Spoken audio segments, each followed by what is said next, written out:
Hello all, welcome to the brief outlook on the subject supply chain management, which is an open elective subject for VTU students under the 2018 scheme for the 6th semester of ENC, CSE, EE and Civil Engineering offered by the Department of Mechanical Engineering.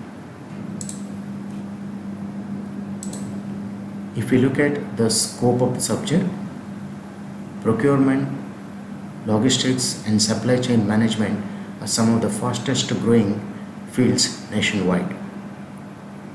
According to the US Bureau of Labor Statistics, employment of logisticians is projected to grow 30% from 2020 to 2030, much faster than the average of all other occupations.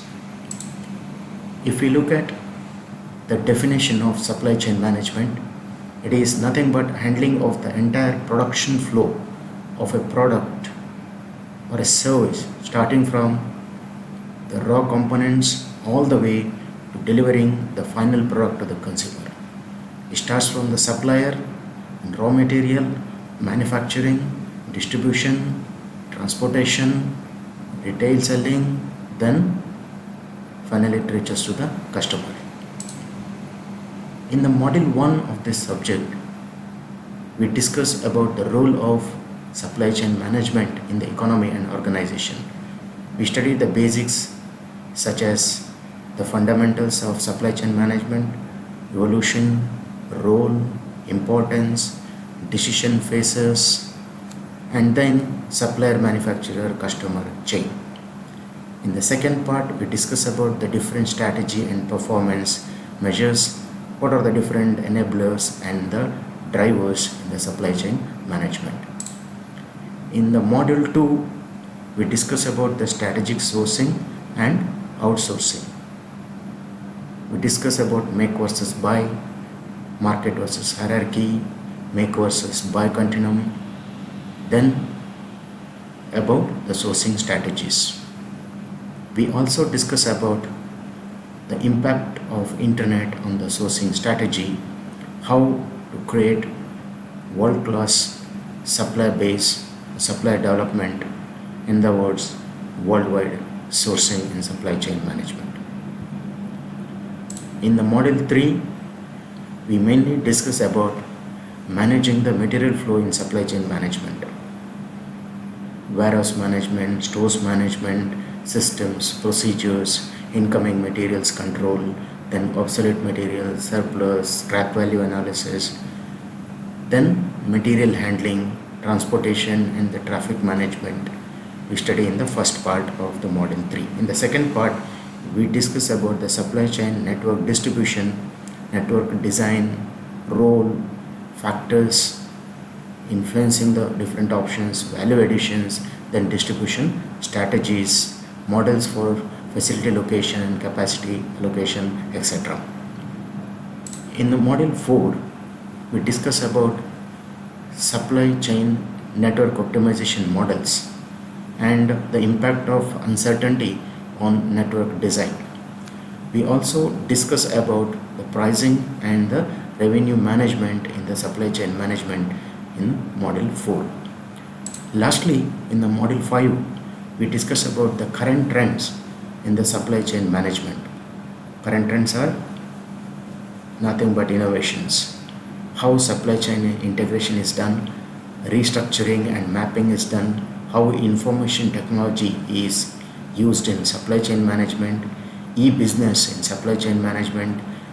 Similarly, other topics such as the Agile supply chain, reverse supply chain, etc. are discussed in the last module, that is module 5. Regarding the reference sources for the students, enough study materials are available. All the books that are mentioned in the syllabus are available in the college library. E-books are available online. Syllabus specific PDFs are also available, and MIT Open Courseware, which is free online, is also available, and we also have old question papers for the reference. In the teaching learning practices, discussion questions based on the current scenario and the case studies for reference are the key highlights when we study these subjects. If we look at the career paths, it's not always linear. On the left hand side, you see the different functions: planning, production, sourcing, and delivery. And on the other side, that is the x-axis, we see the career levels: early career, mid career, late career, and CCO. And here the career paths are not linear, they move across the functions. That is a great advantage in case of supply chain management. If we look at the career outlook in the supply chain management, again the source from US Bureau of Labor Statistics, there are plenty of opportunities and supply chain jobs are well paid. You can see the annual average salary starts from nearly 60,000 US dollars per year. That means nearly 3 lakh rupees per month, and it goes up to 1,25,000 US dollars per year. There is a great room for career growth, and supply chain management is a good specialization for master's course. There are 16 different highly paid supply chain jobs listed, starting from inventory, logistics, transport, facilities, distribution, production, purchasing, supply, quality, capacity, global category sourcing. We can call it as managers or engineers or specialists or analysts. All these are highly paid supply chain jobs. So take this elective and enjoy learning, and you have a great scope opportunity opting for this open elective.